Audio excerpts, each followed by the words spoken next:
Wil jij ook zoiets spectaculairs meemaken? Nou, dan moet je net als wij Connect Reporter worden. Maar daar moet je wel wat voor doen. Want voor het maken van een jongerenjournaal komt heel wat bij kijken. Dat kun je zien in het volgende filmpje. Hier is de making-of van het jongerenjournaal.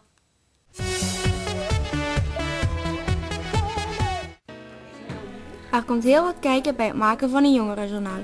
We beginnen op de Connect-redactie, waar iedereen zijn of haar ideeën voor nieuwe reportages naar voren kan brengen. Met behulp van de begeleiders Bernadette en Gerry wordt besloten welke onderwerpen we gaan verfilmen. Dan worden ook de verslaggeverteams samengesteld. Er gaan steeds 2 reporters mee op reportage. Oké, daar ga ik al mee. Average 90? Ja, zullen wij daar samen naartoe gaan? Ja. Je mag niet in beeld. Daarna wordt de vereniging, club of instantie waar we willen gaan filmen gebeld of gemaild voor toestemming en een afspraak. Meestal willen we iemand van de organisatie en 1 of 2 Brunsumse deelnemers interviewen. We gaan ons ook voorbereiden. Op internet zoeken we interessante feiten over ons onderwerp op en we verzinnen vragen voor de interviews. Op de afgesproken dag spreken we ook meestal op een bepaald tijdstip af. Daar zien we ook Ton van Horen van LoTV. Hij is de regisseur en cameraman. Zoals in de professionele wereld moeten ook bij ons de interviewers het statief meeslepen.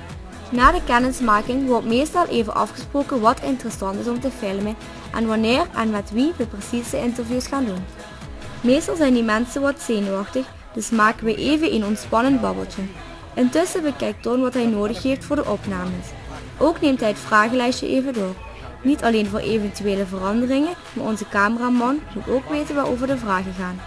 Als we hier bij ons tennisonderwerp een vraag stellen over bijvoorbeeld verschillende soorten rackets, dan moeten we daar ook beelden van hebben. Dan is het tijd voor de interviews.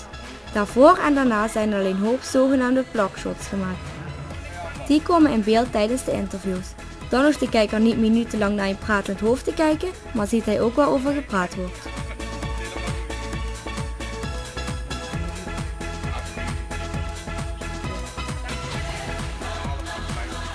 Na de tweede helft van de zon ga je weg. Helemaal afmaken en dan moet je wat hij wel. Laatste vraag is ook. Na zo'n 2 tot 2,5 uur zit het erop. Althans wat de opnames betreft. Dit locatiefilmen doen we ongeveer 5 keer per jongerenjournaal. De dag erna zet Ton in de LoTV studio de beelden meteen in de computer. In de weken voor de uitzending worden de items gemonteerd. Er wordt eventueel muziek onder het item gemonteerd en de teksten voor de voice-overs worden geschreven. De voice-over is de stem die de reportages begeleidt. De stem die je nu ook hoort bijvoorbeeld. Die stemmen spreken we ook zelf in. Dat doen we op de dag van de studiopresentatie.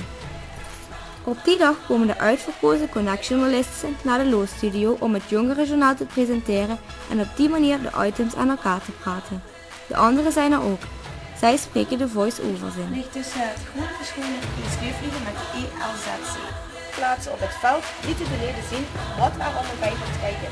Voordat je met een zweefvlieg rijdt, die uitlegt wat het leven in een gezellig De presentatie is wel de moeilijkste klus.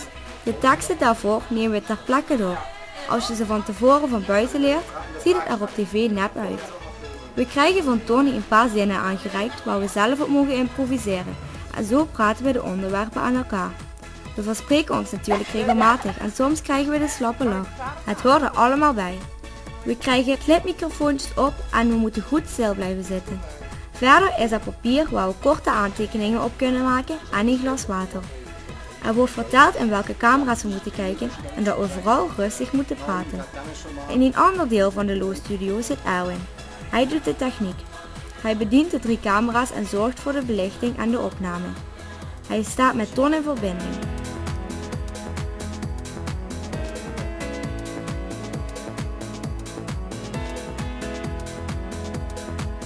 Ton zelf doet de vloerregie. Hij probeert ons op ons gemak te laten voelen en geeft tips over de camerapresentatie. En dan is het aftellen. En hopelijk in 1 keer opnemen. Dat lukt meestal niet. Om je een idee te geven, voor de 13 à 14 aankondigingen die nodig zijn voor een journaal hebben we meestal meer dan 50 takes nodig. Als die klus erop zit zijn we zo'n 4 uur verder. Wij zijn dan klaar en moeten dan alleen nog het journaal en het krantje dat tegelijkertijd uitkomt promoten. Ondertussen monteert Ton onze aankondigingen tussen de filmpjes. Ook de voice-overs worden op de goede plek gezet en het afgemonteerde journaal wordt een aantal keren volledig bekeken.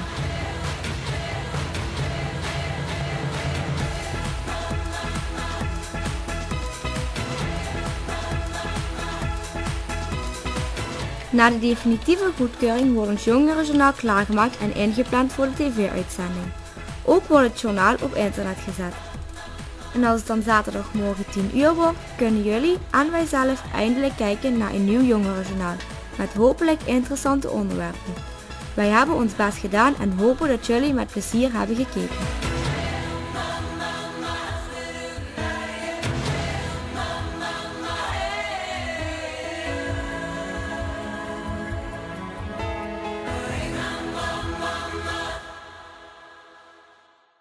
Dat hadden jullie toch niet verwacht, hè? Dat er zoveel bij kon kijken. Want zo zit je in de studio en zo moet je op pad voor een item. Toch, Peter?